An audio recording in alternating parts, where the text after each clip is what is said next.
Salut à tous ceux qui tomberont sur cette vidéo, c'est Dario pour le 3e épisode dont on refait le scénar. Et comme je l'avais annoncé, on parlera cette fois-ci de Yu-Gi-Oh! Pour ceux qui ne connaissent pas le principe, c'est très simple, on prend une œuvre, on modifie un élément clé de celle-ci et on imagine ce que cela aurait donné. Souvenir d'enfance, vous découvrez les premiers épisodes de Yu-Gi-Oh! Et vous êtes enchanté par cet animé qui déchire tout. Vous voyez Yugi invoquer Exodia contre Kaiba et vous vous dites que Yugi a vraiment un deck incroyable. Puis quelques épisodes plus tard, il se passe quelque chose que vous n'attendiez pas. Insectoraga jette les 5 cartes formant Exodia de Yugi. Vous êtes alors déçu, mais vous regarderez quand même la suite avec tout de même un peu de dégoût.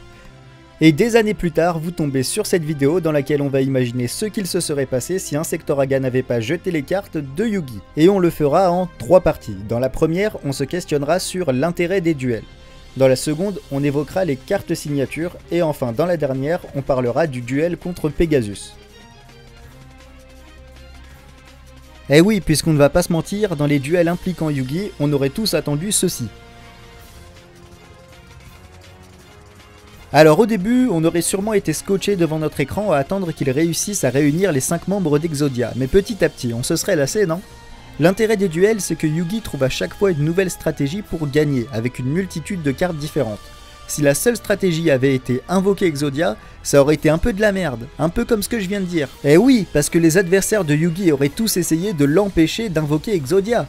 Et nous aurions attendu qu'il l'invoque, donc nous aurions été très attentifs. Et là, l'astuce, c'est de nous faire croire que Yugi allait invoquer Exodia alors qu'il mettait en place une toute autre stratégie. Et là, l'intérêt des duels aurait été à son apogée. En revanche, la perte d'intérêt aurait pu résider dans le fait que Yugi est un deck supérieur aux autres. C'est-à-dire que même dans une situation difficile, il n'aurait en fait rien eu à craindre puisqu'il aurait toujours pu trouver un moyen d'invoquer Exodia. Si vous voulez, il aurait déjà eu une stratégie supérieure à toutes les autres. Ça aurait été plus difficile de nous montrer qu'il progresse.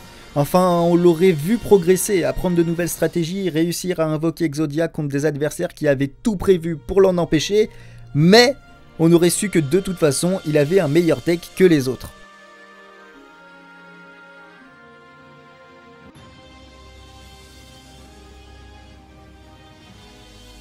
Parce que vous, je vous connais, vous êtes des égoïstes. Là, depuis le début de la vidéo, vous vous dites « Ouais, trop cool, Yugi avec Exodia, j'aurais été trop content. » Et le magicien des ténèbres, on en fait quoi? Vous l'oubliez? Non, je veux pas vous offenser, mais vous pouvez quand même reconnaître que c'est mieux de voir Yugi gagner avec le magicien des ténèbres plutôt qu'avec Exodia.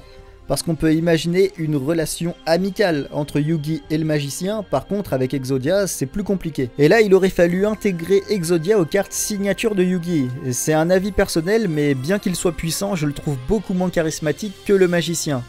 Alors je vais vous dire, je sais pas si ça aurait été mieux. Exodia il a plus la tête d'être la carte signature d'un méchant. Et enfin les 5 cartes d'Exodia manquent cruellement de beauté on va dire. On peut même dire qu'elles sont moches en fait. Et collectionnant les cartes étant plus jeune, je préférais me retrouver avec le magicien plutôt qu'avec 5 cartes moches. À vous de me dire ce que vous en pensez.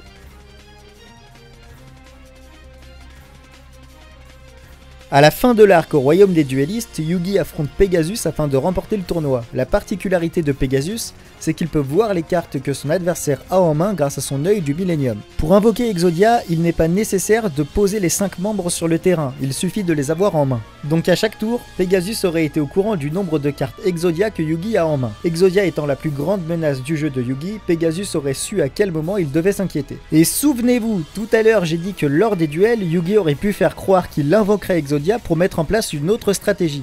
Cette fois-ci, cela aurait été l'inverse.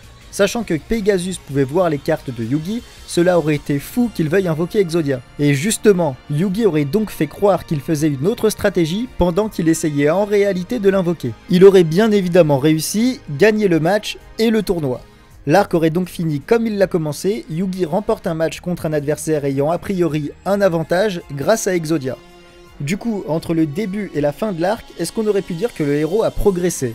Finalement, est-ce que c'est pas mieux qu'Insectoraga ait jeté les cartes?